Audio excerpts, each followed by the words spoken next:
새날을 여는 새벽 말씀 나눔입니다.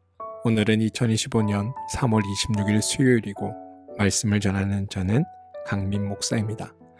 오늘 우리 함께 나눌 말씀은 마태복음 24장 29절로부터 31절까지 말씀입니다.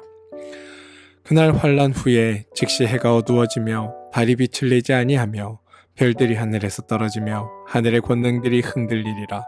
그때 인자의 징조가 하늘에서 보이겠고 그때 땅의 모든 족속들이 통곡하며 그들이 인자가 구름을 타고 능력과 큰 영광으로 오는 것을 보리라. 그가 큰 나팔과 함께 천사들을 보내리니 그들이 그의 택하신 자들을 하늘이 끝에서 저 끝까지 사방에서 모으리라. 마태복음 24장 29절로부터 31절 말씀입니다.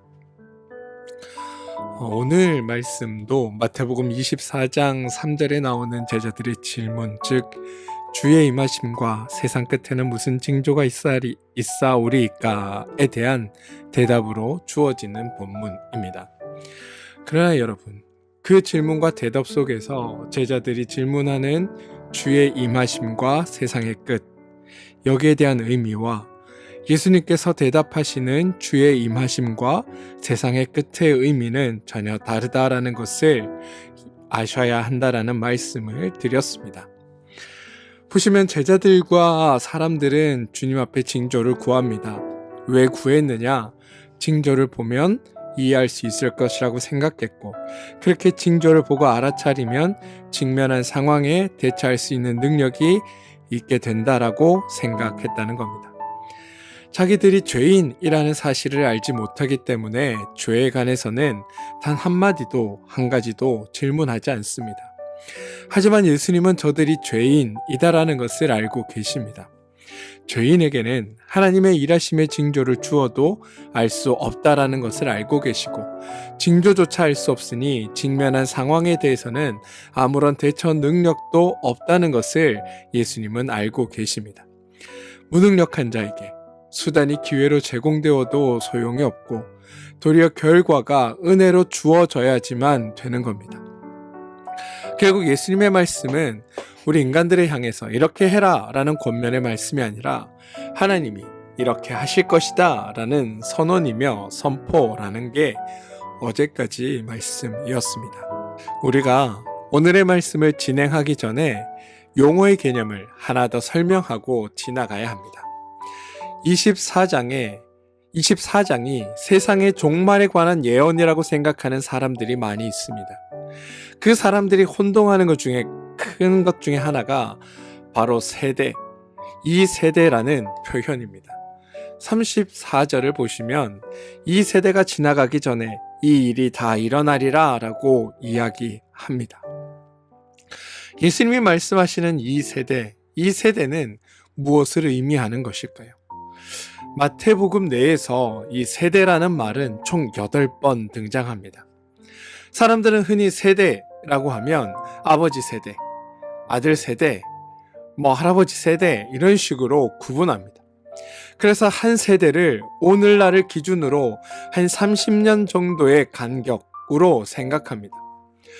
우리 인간의 수명이 짧았을 때 한 세대를 20년 단위로 나눈 적도 있습니다. 그리고 인간이 수명이 길어지면서 한 세대를 40년 단위로 보기도 합니다. 그래서 세대라고 하면 보통 짧게는 20년, 길게는 40년 사이에 구분되어지는 어떤 특징적인 상황들을 말합니다. 그렇다면 지금 예수님이 말씀하시는 세대는 어떤 의미일까요? 우리가 생각하는 그런 기준에 따른 의미를 말씀하고 계신 걸까요? 우리가 예수님이 사용하신 이 용어의 의미를 바르게 이해하려면 예수님의 생각과 예수님의 관점으로 모든 것들을 바라볼 수 있어야 합니다. 그리고 그 기준점을 잘 생각해야 합니다. 여러분, 예수님 혹은 하나님이 어떤 인생을 바라보실 때 인생을 어떤 단계로 나누실까요? 지금부터 할 이야기는 조금 중요한 이야기입니다. 그래서 여러분들 잘 좀 기억해 주시길 부탁드립니다. 하나님이 인간의 세대를 구분하시는 기준점은 바로 하나님과의 관계 또는 죄와의 관계입니다. 그래서 하나님의 관점에서 보면 인간의 제1세대는 창조 세대입니다. 죄를 짓기 전에 아담과 하와 세대가 바로 1세대라는 겁니다. 하나님이 창조하신 모습 그대로 있는 세대, 그게 1세대입니다. 그런데 다음에 하나님의 관점에서 제2세대가 돌아야 하는데 바로 타락의 세대, 다시 말해 죄인의 세대입니다. 창조된 모습에서 변화되어 인간의 존재와 본질이 죄인으로 변화된 일입니다. 그리고 그렇게 죄인으로 변화된 그 상태에서 많은 사건이 발생했습니다. 하나님이 찾아오시는 사건도 있었고, 저들이 사는 지역이 애굽에서 가나안으로 바뀌는 상황도 있었고, 저들에게 율법이 주어지는 사건도 있었고, 저들 스스로 왕을 선출해서 왕국을 세우기도 했고, 그 왕국이 독립왕국이 되었다가 다시 분열이 되기도 했고, 그 나라가 다른 나라들에게 잡혀 먹히기도 했고, 다른 나라의 속국이 되어 있다가 다시 하나가 되기도 했고, 이런 일들이 죄인의 세대에 있었다라는 겁니다. 하지만 여러분, 아무리 외적인 상황이 변했다 하더라도, 아무리 외적인 현실이 바뀌었다 하더라도 인간이 죄인이다라고 하는 그 존재는 변화되지 않았습니다. 따라서 창세기 3장부터 예수님의 사역 때까지를 동일한 세대, 즉 타락의 세대, 죄인의 세대, 제2세대라고 부를 수 있는 겁니다. 지금 마태복음에서 예수님이 지금 이 말씀을 하시고 있는 지금의 상황도 타락의 세대이며 죄인의 세대입니다. 하나님이 세대를 구분하는 기준점이 바로 그것입니다. 그래서 예수님이 마태복음에서 말씀하신 8번의 이 세대, 악하고 음란한 세대, 이 세대라고 하는 그 세대라는 표현은 다시 말해 모두 다 타락한 세대, 죄인의 세대를 의미한다는 겁니다. 그리고 34절에 가시면 이 세대가 지나가기 전에라는 표현도 바로 이 죄인의 세대가 지나가기 전에라는 말씀인 겁니다. 그리고 이러한 죄인의 세대가 지나가기 전에 십자가 사건이 일어날 것이고, 이러한 십자가 사건이 일어나고 예수 그리스도가 부활하고, 그 부활이 일어난 후에 다음 세대, 다시 말해 새로운 세대가 진행된다라는 겁니다. 죄인의 세대가 아니라 성도의 세대, 하나님의 자녀가 된 세대, 새로운 창조의 세대, 제3의 세대가 너희들 가운데 펼쳐지게 될 것이라고 주님은 선포하고 계시다라는 겁니다. 그래서 예수 그리스도는 새로운 세대를 여는 자로 이 땅에 오신 겁니다. 이러한 용어들의 개념을 우리가 잘 정립해야 성경을 바르게 이해할 수 있습니다. 다시 한번 강조드립니다. 하나님이 보시는 세상의 문제는 바로 죄가 문제였습니다. 사람들은 여러분 툭하면 세상을 탓합니다. 툭하면 세상이 끝장나야 된다고 말합니다. 왜냐하면 그 문제의 본질이 죄인지를 알지 못하기 때문입니다. 그들이 만약에 죄라는 게 그들의 문제였다는 것을 알았다면 그들은 하여튼 이 죄가 문제야, 이놈의 죄가 없어져야지, 이 죄란 놈이 없어지기 전엔 세상에서 아무리 별짓을 다 해도 소용이 없어, 죄가 문제야, 이렇게 말해야 되는데 단 한 명도 그렇게 말하는 사람이 없는 겁니다. 왜? 죄가 문제인 것을 모르기 때문입니다. 죄가 문제인 것을 모르니까 죄에 대해서는 한마디도 안 하고 애매한 세상을 탓합니다. 세상이 망해야 된다, 세상이 끝장나야 된다, 이놈의 세상 빨리 끝장나야지, 이런 말들을 한다는 겁니다. 죄가 문제라는 것을 아는 자들은 죄를 없애고 이 세상에서 정말 행복하게 살자라고 말해야 하는데, 죄가 문제인지 모르는 이들은 죄 얘기는 없이 도리어 세상을 끝장내자, 이놈의 세상 빨리 끝장내자라고 말을 합니다. 그런데 여러분, 그래서는 안 되는 겁니다. 예수님의 그 사역에 하신 말씀들을 다 기억해 보십시오. 예수님은 세상을 끝장내자, 세상을 깨부수자, 이렇게 말씀하신 적이 단 한 번도 없으십니다. 주님은 죄를 없애고 바로 이 세상에 하나님의 나라가 임한다라고 말씀하고 계십니다. 우리 그리스도인도 마찬가지여야 합니다. 하나님의 정신과 하나님의 마음으로 세상을 바꾸자 이렇게 말하는 게 아니라 하나님이 우리 가운데 죄를 소멸해 주셨고 죄의 문제에서 우리를 구원해 주셨으니 새로운 창조 세대, 하나님이 만드신 이 세상에서 하나님의 기준과 하나님의 마음으로 새롭게 된 세대가 바로 우리이다.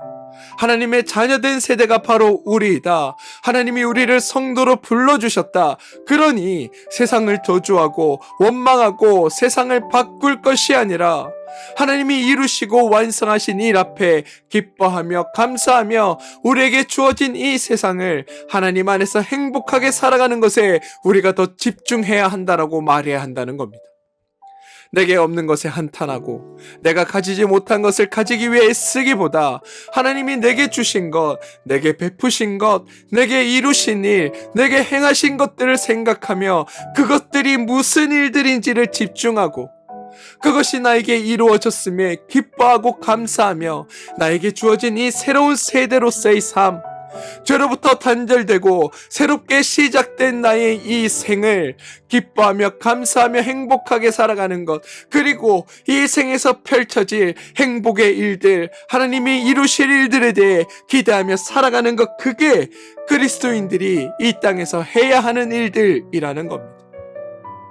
그리고 그런 그리스도인들을 보며 여전히 죄 가운데, 여전히 하나님을 모르는 가운데 살아가고 있는 이들이 그러한 삶을 사는 이들을 신기해하고 그러한 삶을 사는 이들을 나도 저렇게 살고 싶어 하며 우리처럼 하나님을 알아가기 위해 또 하나님이 하신 일들이 무엇인지에 관심 가지고 기대하는 일들이 사람들 가운데 있게 하는 것, 그게 우리가 해야 할 궁극적인 사역임을 저는 여러분들이 기억하시고 여러분의 삶에 그런 일들이 일어나게 되길 소망합니다.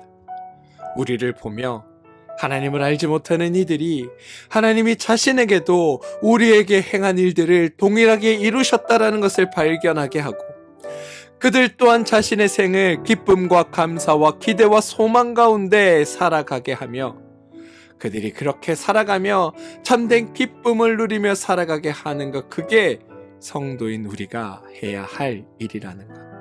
저는 그것을 기억하는 여러분들 되시길 소망합니다. 여러분, 세상을 바꾸는 것이 그리스도인들이 해야 할 일이 아닙니다. 그리스도인들이 참으로 해야 할 일은 세상을 바꾸는 것이 아니라 세상을 살아가는 관점을 바꾸는 거고 세상을 바라보는 관점을 바꾸는 겁니다. 그게 우리가 해야 할 일이라는 겁니다. 사랑하는 성도 여러분, 우리 기독교는 죄의 종말을 말합니다. 그 관점에서 하나님의 말씀을 볼 수 있어야 합니다. 29절 보시면 그날 후에 즉시 해가 어두워지고 달이 빛을 내지 아니하며 별들이 하늘에서 떨어지며 하늘의 권능들이 흔들리리라. 여러분, 이게 만약에 종말의 징조라면 이런 것들을 견디는 자는 구원을 받으리라고 말씀한다면 여러분들은 견딜 수 있겠습니까? 견뎌보겠다고 도전할 수 있겠습니까? 30절입니다. 그때 인자의 징조가 하늘에서 보이겠고 그때 땅의 모든 족속들이 통곡하며 그들이 인자가 구름을 타고 능력과 큰 영광으로 오는 것을 보리라. 성경은 여러분 종말의 징조라고 하지 않고 인자의 징조라고 말합니다. 세상의 끝에 징조를 구하는 자들에게 하나님이 하신 당부의 말씀은 미혹을 받지 말라. 사람들의 미혹을 받지 말라라는 겁니다. 그 사람들의 미혹이 뭐냐? 거짓 그리스도, 거짓 선지자를 조심하라라는 겁니다. 어떻게 하면 이 거짓 그리스도, 거짓 선지자를 구분할 수 있을까? 바로 참 그리스도이신 예수 그리스도를 아는 것. 그분이 우리 가운데 어떤 일을 행하셨고 어떤 분으로 이 땅에 오셨으며 그분으로 말미암아 우리에게 어떤 일들이 일어났는지를 아는 것. 그래야 거짓 그리스도를 구분할 수 있게 된다는 겁니다. 예전에 드라마 대장금이라는 드라마에서 장금이가 어렸을 적 맛을 알아맞히는 장면이 있습니다. 수락관 상궁 앞에서 어떤 음식을 먹고 이 음식에서 무슨 맛이 나느냐라고 물으니까 이 장금이가 홍시 맛이 납니다 라고 대답을 합니다. 그러자 왜 홍시 맛이 난다고 생각하느냐라고 다시 상궁이 묻자 이 장금이의 대답이 아니 홍시 맛이 나서 홍시 맛이 난다고 하는데 왜 홍시 맛이 나냐고 물으시면 도대체 어쩌란 말입니까? 라고 되묻는 장면이 있습니다. 여러분, 거짓은 아무리 배운다고 해서 분별해낼 수 있는 게 아닙니다. 거짓을 분별할 수 있는 단 한 가지 방법은 진짜를 아는 것, 그것이 거짓을 분별해낼 수 있게 합니다. 예수님은 징조를 말하는 것이 아닙니다. 인자가 온다라는 것을 선언하고 계십니다. 예수님은 징조를 주는 것이 아닙니다. 우리 가운데 되어질 결과를 선포하고 선언하고 계십니다. 그러면 우리는 무엇을 해야 할까? 31절인데요. 그가 큰 나팔 소리와 함께 천사들을 보내리니 그들이 그의 택하신 자들을 하늘 이 끝에서 저 끝까지 사방에 모으리라. 무슨 말이냐 하면 하나님의 부르심 앞에 응답하여 나가는 것, 우리 가운데 이루신 하나님의 일하심 앞에 우리가 기뻐하며 살아가는 것, 그게 우리가 해야 할 일이라고 말씀하고 있다는 겁니다. 여기서 여러분, 그의 택하신 자들이라는 말에 집중해 보시기 바랍니다. 택하신 자들이란 말에는 택하는 자가 있다는 말이고 택함을 받는 자가 있다라는 말입니다. 그렇다면 여러분, 택하는 자는 누구일까요? 바로 하나님이십니다. 하나님이 택하신다는 겁니다. 선택하시는 분이 하나님이라는 겁니다. 내가 선택받는 것은 내가 하는 일이 아니라 내게 이루어지는 일입니다. 선택은 하나님이 하십니다. 우리가 선택받기 위해 무엇을 행하는 것이 아니라 하나님의 은혜로 우리를 선택하셨고 그 선택이 우리를 구원하셨다라는 겁니다. 여러분, 이 말씀을 잘 기억하셔야 합니다. 우리가 하나님의 선택을 받아 주님 앞에 불리움 받아 구원받고 새로운 세대를 살아가는 존재들이 되었습니다. 이건 나의 능력이나 나의 실력이나 나의 애씀 때문에 내가 선택받은 것이 아니라 우리를 사랑하시는, 아무것도 할 수 없는 우리를 긍휼히 계시는 하나님의 사랑으로 말미암아 우리가 선택받고 불리움 받게 되었다라는 겁니다. 우리는 이쪽 끝 동쪽 끝에서 서쪽 끝에서 하나님 앞에 불리움 받아 나온 자들이 되었습니다. 하나님은 그렇게 우리를 부르시고 우리를 하나님의 자녀 삼으시고 새로운 세대를 살게 하신 겁니다. 그러니 우리가 해야 할 일은 우리에게 어떤 일이 일어났는지를 깨닫고 거기에 합당한 존재들로 살아가는 일이라는 것을 여러분 기억하시기 바랍니다. 사랑하는 성도 여러분, 우리는 구원받은 자들입니다. 새로운 세대입니다. 그게 우리 가운데 완성된 일입니다. 부디 과거에 하나님을 알지 못하던 죄의 세상 속에 속한 자들처럼 살지 마시고 하나님 나라, 새로운 창조에 속한 자들이 되어 살아주시고 그렇게 하나님 안에서 참으로 행복하고 복된 삶을 살아 하나님의 증언자, 하나님의 행하신 일들의 증인으로 하나님의 택하신 백성으로 살아가는 그런 복된 믿음의 사람들로 살아주시길, 그래서 하나님께서 하신 일들을 세상 가운데 드러내고 나타나는 그런 은혜의 존재들이 되어주시길, 우리가 주어진 이 세상을 한탄과 근심으로 살아가는 것이 아니라 기쁨과 감사와 충만함으로 살아내는 그런 여러분들 되어주시길 주님의 이름으로 축원드립니다. 함께 기도하겠습니다. 주님, 우리가 세상을 바라보는 관점을 바꾸게 하여 주옵소서. 기쁨과 소망 가운데 살게 하시고 하나님 안에서 행복한 삶을 살아가는 우리가 되게 하여 주옵소서. 예수님의 이름으로 기도합니다. 아멘.